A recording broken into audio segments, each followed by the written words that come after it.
At first there is only the quiet, the soft rolling breath of the Norwegian coast, the steady rhythm of waves brushing against black stone, and the cold morning mist curling like fingers around the earth. You hear it before you see it, the faint groan of a long ship's ropes, the hushed murmur of warriors preparing for another day they hope will pass without bloodshed. Everything feels calm, stable, as if the world itself has decided to pause.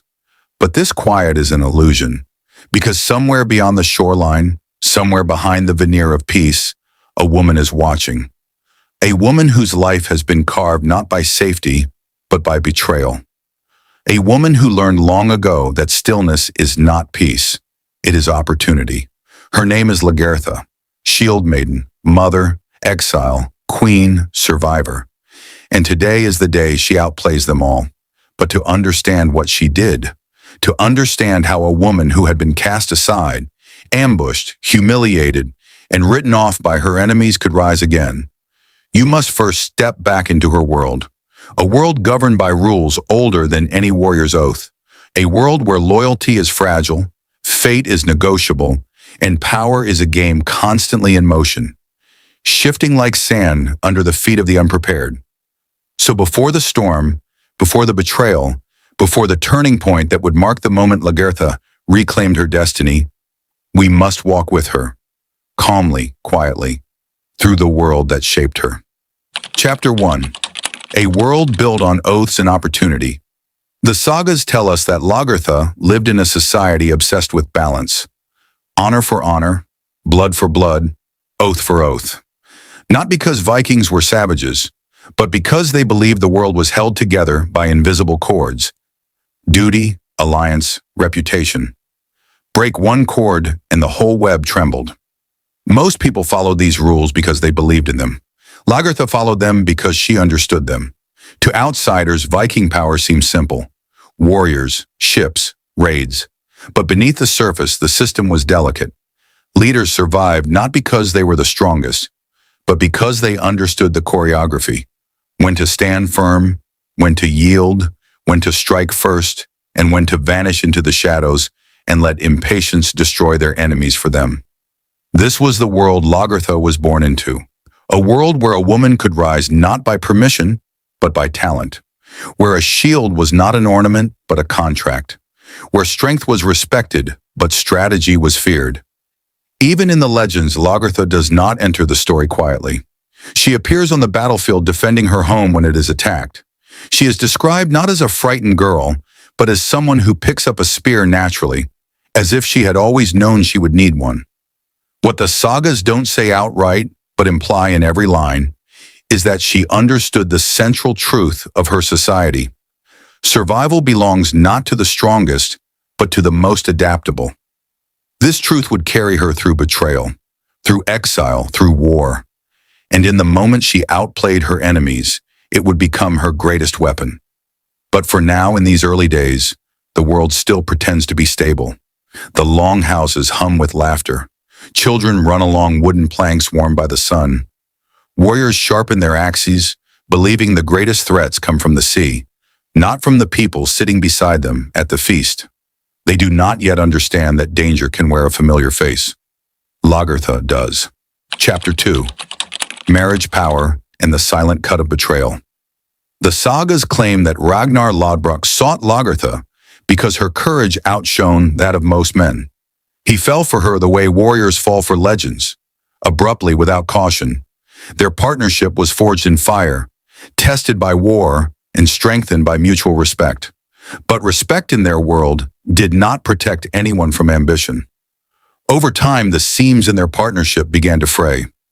Ragnar was a man pulled forward by restless desire for new lands, greater fame, more alliances. And in that hunger, he sought marriage not for love, but for political advantage. The day he set Lagertha aside for a more strategic union, the world pretended this was normal, expected, even wise. But betrayal does not need blood to wound deeply. Imagine Lagertha's quiet acceptance. The way she might have lowered her eyes at the feast, not out of weakness, but calculation. A shield maiden defeated on the battlefield would bleed.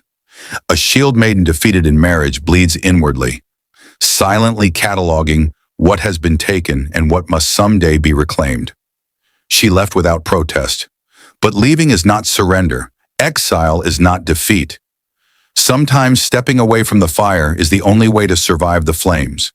In her exile, she built her own power, a household loyal to her, warriors who admired her leadership, people who valued her fairness. She rebuilt herself in silence, while others mistook her distance for disappearance. Her enemies believed she was irrelevant. That was their first mistake. Chapter 3, How She Learned to Weight Power in Viking Society was unstable, constantly shifting between alliances, bloodlines, and fortune. For men like Ragnar, power was a storm, something to chase, to ride, to conquer.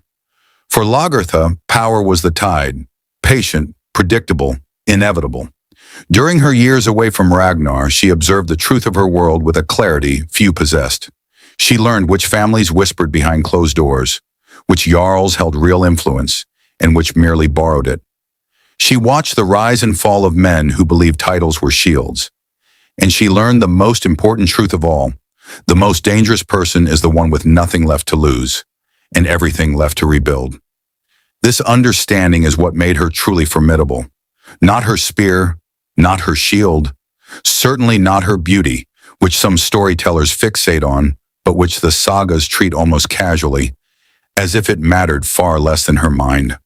Her real weapon was patience, sharpened into strategy. While others rushed into battle, Lagertha waited for the moment when victory would cost her the least, and her enemies the most. And that moment came sooner than anyone expected. Chapter 4. The Call That Changed Everything. News traveled quickly across fjords. Ragnar needed help. His alliance was threatened. His enemies were closing in. Warriors were dying. He needed reinforcements. And so, in a twist that felt almost like fate, Ragnar sought the aid of the woman he had wronged. When the messenger arrived, imagine Lagertha pausing only briefly, not out of shock but consideration. She knew this was no apology. It was necessity. In their world, loyalty was transactional, survival was collective, and old wounds mattered less than the threat standing at the door. She agreed to join him, but she did not come as a discarded wife seeking approval. She came as a leader, with her own ship, her own warriors, her own authority. When she joined Ragnar's forces, those around him expected a reunion filled with emotion or tension. What they witnessed instead was something much more unsettling: mutual recognition. Ragnar knew she was an asset. Lagertha knew he was vulnerable, and vulnerability changes everything. She saw his new alliances. She saw the fractures in his command. She saw the ambition in the eyes of men who were supposed to be loyal, and she understood, long before anyone else, that Ragnar's enemies were not the only ones she needed to watch. Chapter 5. How Lagertha Turned Chaos into Advantage. When battle approached, many leaders relied on brute strength or sheer numbers.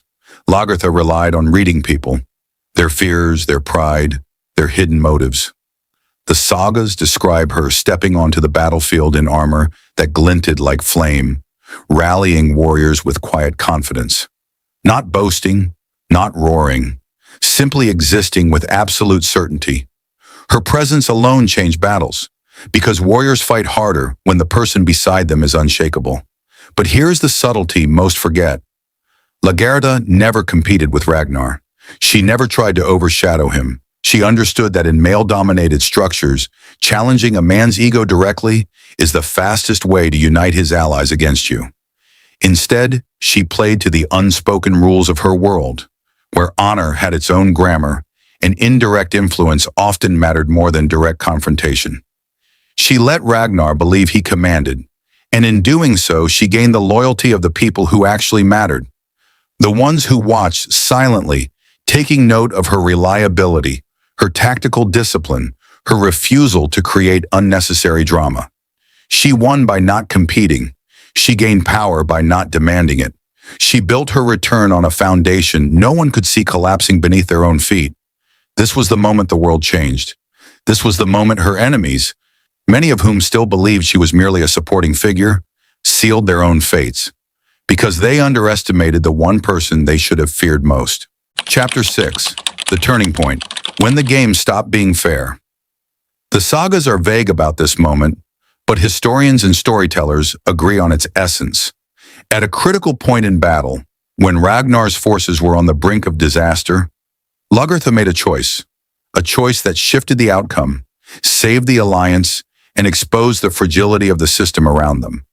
Some versions claim she took command when Ragnar was injured. Others say she led a decisive counterattack. One legendary account suggests she killed the man who threatened her power, securing her position once and for all. But regardless of which version is true, the meaning is the same. Lagertha acted while everyone else hesitated. In that instant, she crossed the threshold from participant to architect, from supporting character to leader of her own story. Her enemies saw it too late. They had built their plans on the assumption that betrayal would weaken her, that exile would erase her, that humiliation would break her spirit. They never considered that adversity might refine her instead. The turning point was not just a victory in battle. It was the moment the entire political landscape shifted. The moment people around her realized she was not a pawn, she was the one moving the pieces. And as the dust settled, the truth became impossible to ignore. Lagertha had outplayed them, not through brute force, not through vengeance, but through patience, timing, and the quiet, relentless belief that she deserved better than the fate others had written for her. Chapter 7. The hard truth behind her legend. But here is where the story grows darker, more complicated, and more human. Lagertha's triumph did not come without cost. In leading her warriors in reclaiming her power, she stepped into a role that demanded sacrifice. Leadership in her world was not glory. It was burden, a constant balancing act between loyalty and ambition, justice and survival. The hard truth is this: to win, she had to become the kind of person capable of making impossible choices. Choices that protected her people, but isolated her. Choices that preserved stability, but hardened her heart. Choices that brought her power while taking from her something far more personal, the simplicity of a life without conflict. Her strength made her a legend, but legends rarely get peace. And somewhere beneath the armor, beneath the strategy, beneath the victory, there is a quiet tragedy. The understanding that the world she mastered was built on foundations destined to break. A world where betrayal was inevitable, where loyalty was conditional, where power demanded a piece of the soul. She played the game better than anyone, but no one wins without losing something. Chapter 8. The Final Reflection. So what does Lagertha's story truly reveal? Not that she was invincible, not that she was perfect, but that she understood the most enduring truth of human nature. Power is never given. It is recognized, claimed, defended, and eventually surrendered, willingly or not. Lagertha's greatness was not that she survived one betrayal. It was that she rebuilt herself after every betrayal. Not that she commanded armies, but that she commanded respect. Not that she outplayed her enemies once, but that she learned again and again how to turn adversity into strategy. And in the quiet after the battle, in the fading light of the fjord, you can almost hear her voice beneath the wind. Not triumphant, not vengeful, but reflective. Strength is not the shield we carry. It is the reason we keep lifting it, no matter how many times the world tries to knock it from our hands. Lagertha's story endures because it speaks to something universal: the fear of being underestimated, the pain of being cast aside, the resilience required to rise again, the wisdom to wait for the right moment, and the courage to take it when it comes. This was the moment Lagertha outplayed her enemies, but it was also the moment she understood the price of victory, a price we all pay in different ways as we navigate ambition, loyalty, love, loss, and the fragile illusions that hold our worlds together. In the end, her legacy is not defined by the battles she won. It is defined by the truth she lived. Power is temporary. Character is not. And sometimes the quietest warrior leaves the deepest mark.